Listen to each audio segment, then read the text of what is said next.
Gambaran secara keseluruhan dari suatu paragraf. Baik, sekarang kita bahas trik menemukan gagasan pokok secara cepat dan tepat. Yang pertama, kita harus menguasai apa itu paragraf, apa itu jenis-jenis paragraf. Yang kedua, kita juga harus bisa membedakan yang mana kalimat utama dan yang mana kalimat penjelas dalam sebuah paragraf. Dan yang ketiga, kata kunci yang biasa terdapat dalam kalimat utama ataupun yang terdapat dalam kalimat penjelas. Baik anak-anak, kita akan kupas tuntas trik ini agar memudahkan kita dalam menemukan gagasan utama. Yang pertama tadi disebutkan trik pertama adalah mengenal jenis paragraf. Jenis paragraf dibedakan menjadi 4. Yang pertama induktif, yang kedua deduktif, yang ketiga deduktif-induktif, dan yang keempat induktif-deduktif. Nah, untuk jenis paragraf nomor 3 dan nomor 4 biasa kita kenal dengan paragraf campuran. Baik anak-anak, silakan perhatikan jenis atau contoh paragraf berikut. Yang pertama adalah kita bahas tentang paragraf induktif.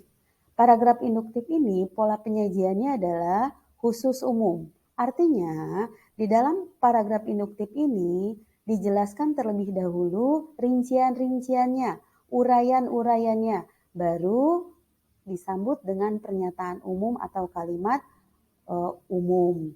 Nah, oleh karena itu, dalam paragraf induktif, kalimat utamanya pasti ada di akhir paragraf. Untuk paragraf induktif dibedakan menjadi 3. Ada generalisasi, analogi, dan sebab akibat. Kalian bisa perhatikan perbedaannya.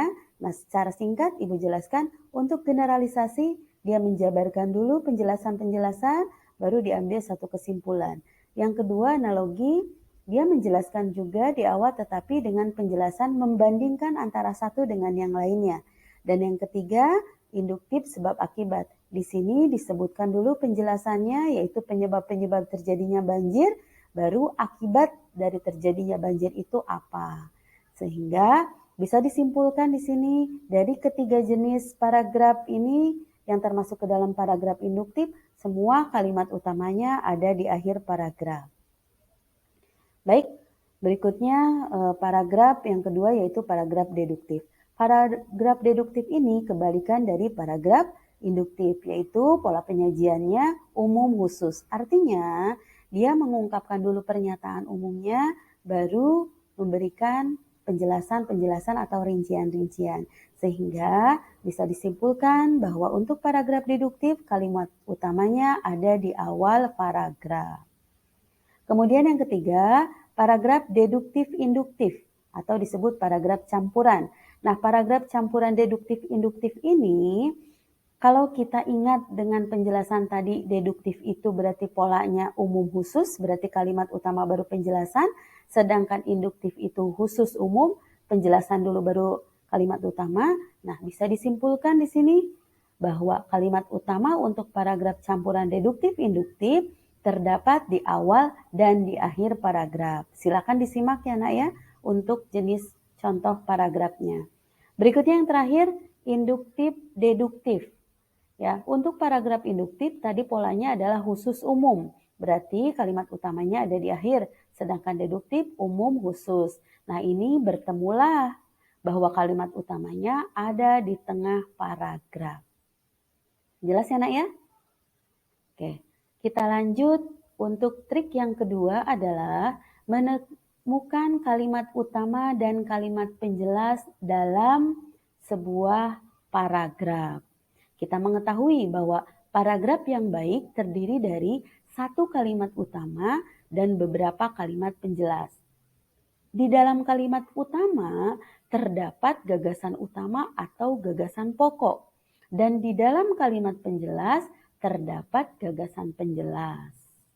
Jadi jelas ya bahwa gagasan utama itu ada dalam kalimat utama. Oke, berikutnya trik yang ketiga adalah mencermati kata kunci dalam sebuah kalimat utama maupun beberapa kalimat penjelas. Kita akan mengetahui bahwa Yang termasuk kalimat utama itu yang mana? Yang termasuk kalimat penjelas itu yang mana? Nah, kita lihat kata kuncinya di sini. Untuk kalimat utama biasanya adalah, merupakan, sebagai simpulan. Jadi, ada beberapa, pada dasarnya, intinya, dengan demikian, dan masih banyak lagi. Berikutnya, untuk kalimat penjelas kata kuncinya, akibatnya, selain itu, hal itu, artinya, sebagai contoh, dan lain-lain. Oke, sampai sini materi tentang gagasan pokok. Semoga kalian tambah memahami dan mengerti, dan tentunya bisa menentukan mana gagasan pokok dalam sebuah paragraf dengan tepat.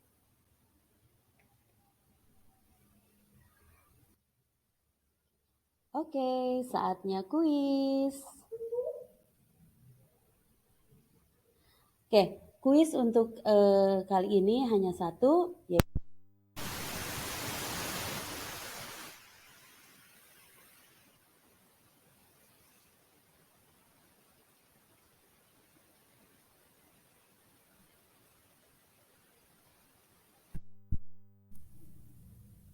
baik.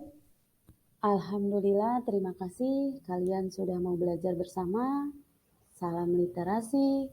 Wassalamualaikum warahmatullahi wabarakatuh.